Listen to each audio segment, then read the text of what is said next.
Hello दोस्तों, good morning. I hope आप सभी लोग स्वस्थ और अच्छे ही होंगे। तो आज मैं लाया हूं आपके लिए मूल विधि तथा संविधान के 10 अति महत्वपूर्ण प्रश्न जो आपकी यूपीएसआई तथा यूपीएससी से आने वाली जितनी भी भर्तियां हैं, एआरओ या आरओ या लेखपाल या फिर आप कह सकते हैं यूपीपी या यूपीएसआई के लिए ये मोस्ट इम्पॉर्टेंट होंगे। तो आइए पहले क्वेश्चन से स्टार्ट करते हैं। आपका पहला क्वेश्चन है आपका, उच्चतम न्यायालय का वह कौन सा अधिवक्ता जनहित याचिका दायर करने के लिए प्रसिद्ध है जिनकी याचिकाएं में प्रमुख अभियुक्त प्रतिनिधियों को सांसद पद से खारिज करना, दूसरी शादी के लिए धर्मांतरण पर रोक लगाना इत्यादि। तो इसका पहले ऑप्शन देख लेते हैं। ऑप्शन ए है आपका पुष्पा कपिला हिंगोरानी, और ऑप्शन बी है लिली थॉमस, ऑप्शन सी है जियो मोदी, और ऑप्शन डी है इंदिरा जयसिंह। इसका जो सही ऑप्शन होगा वो होगा आपका पुष्पा कपिला हिंगोरानी। इन्होंने ऐसा ही सांसद लगाया था। चलते हैं नेक्स्ट क्वेश्चन की तरफ। नेक्स्ट क्वेश्चन है क्वेश्चन नंबर 2 आपका, राष्ट्रगान और आज़ाद हिंद फौज का कदम ताल गीत कदम कदम बढ़ाए जा के संगीतकार होने का श्रेय किसे दिया जाता है? तो इसका पहले ऑप्शन देख लेते हैं। झूलेलाल मानसुखवाला, ऑप्शन बी है रामभोज चौधरी, ऑप्शन सी है आबिद अली, और ऑप्शन डी है आपका राम सिंह ठाकुरी। तो इसका जो सही जवाब होगा वो होगा आपका option number D, Ram Singh Thakuri. इन्हीं को श्रेय दिया जाता है कदम कदम बढ़ाया जा, जो गीत इन्हीं के द्वारा लिखा गया है। तो चलते हैं नेक्स्ट क्वेश्चन की तरफ। नेक्स्ट क्वेश्चन है आपका, राज्य के नीति निर्देशक सिद्धांत संविधान के अध्याय 4 के डैश डैश डैश जो लिखा हुआ है रिक्त स्थान में निहित है, तो ये किस अनुच्छेद में मेंशन है, किस अनुच्छेद में लिखा हुआ है? तो इसका जो सही जवाब होगा, पहले इसका आप ऑप्शन देख लीजिए। ऑप्शन है 36 से 51, ऑप्शन बी है 52 से 61, ऑप्शन सी है 25 से 85, और ऑप्शन डी है आपका 18 से 24। इसका जो सही ऑप्शन होगा वो होगा आपका ऑप्शन ए 36 से 56। 36 से 56 ऑप्शन ए बिल्कुल सही होगा। और ये आपका जो अनुच्छेद 25 से 85 है ये गलत है, और ये 18 से 25 भी गलत है, और ये भी गलत है। तो चलते हैं नेक्स्ट क्वेश्चन की तरफ। नेक्स्ट क्वेश्चन में पहले ही रिक्त स्थान दे दिया गया है, उसके बाद क्वेश्चन को लिया गया है। तो पहले क्वेश्चन समझ लेते हैं। सदन के अधिकार और विशेषाधिकार उसकी समितियों और सदस्यों के अभिरक्षक है। तो पहला तो ऑप्शन है ए अध्यक्ष, ऑप्शन बी है राष्ट्रपति, ऑप्शन सी है पीठासीन अधिकारी, और ऑप्शन डी है प्रधानमंत्री।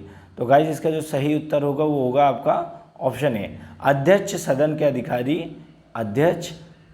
अध्यक्ष यहाँ पे होगा सदन के अधिकारी और विशेषाधिकारी को उसकी समिति और सदस्यों के अभिरक्षक हैं। तो चलते हैं नेक्स्ट क्वेश्चन की तरफ। क्वेश्चन नंबर 5 है, अगर लोक सूचना अधिकारी सूचना का अधिकार अधिनियम के तहत विभिन्न दृश्य अवधि के भीतर, मतलब एक निश्चित समय के भीतर सूचना प्रार्थी को सूचना देने में असफल हो तो उसे कहा जाता है?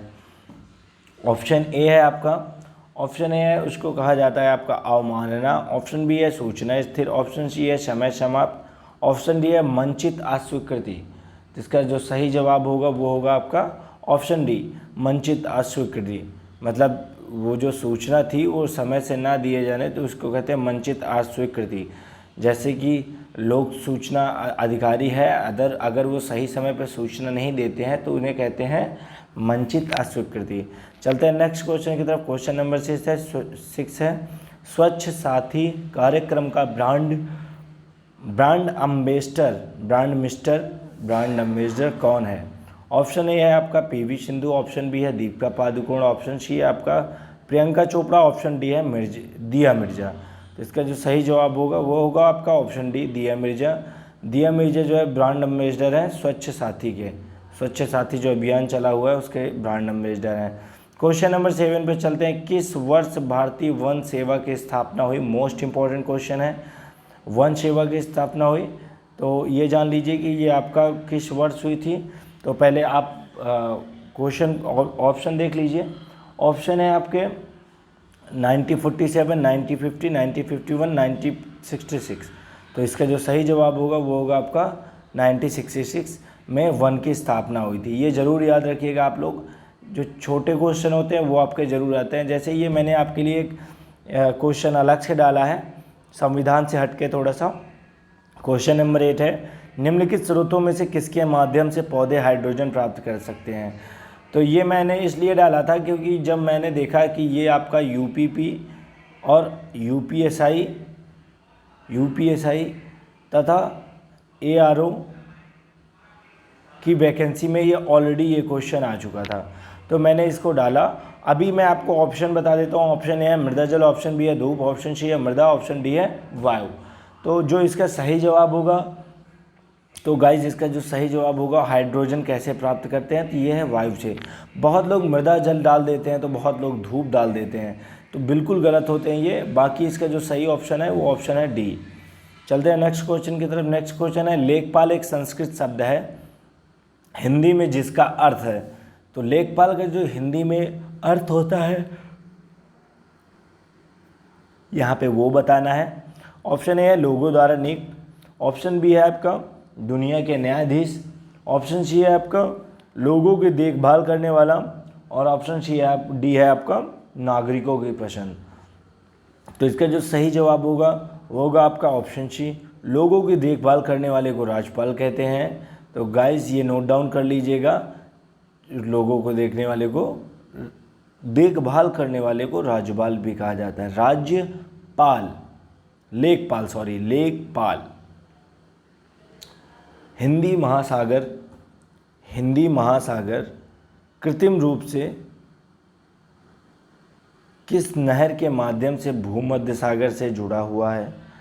तो हिंद महासागर है ये। तो हिंद महासागर जो है, हिंद महासागर ये आपका हिंद महासागर। तो इसका जो सही आंसर है मैं आपको बता देता हूँ, इसमें देखने की ज़रूरत नहीं है। इसका जो सही आंसर है वो है आपका सुएज नहर सही है। ये आपके भूमध्य सागर को जोड़ती है। तो गाइस कैसी लगी मेरी वीडियो? अगर कोई आपके ग्रुप में या आपके यार या फ्रेंड या भाई या फिर कोई भी यूपीएससी से रिलेटेड या यूपीएसआई या यूपीपी की भर्ती या तैयारी कर रहा है, तो प्लीज़ आप उनको ये वीडियो शेयर कीजिएगा और आप खुद लाइक और सब्सक्राइब प्लीज़ कीजिएगा। Thank you so much guys.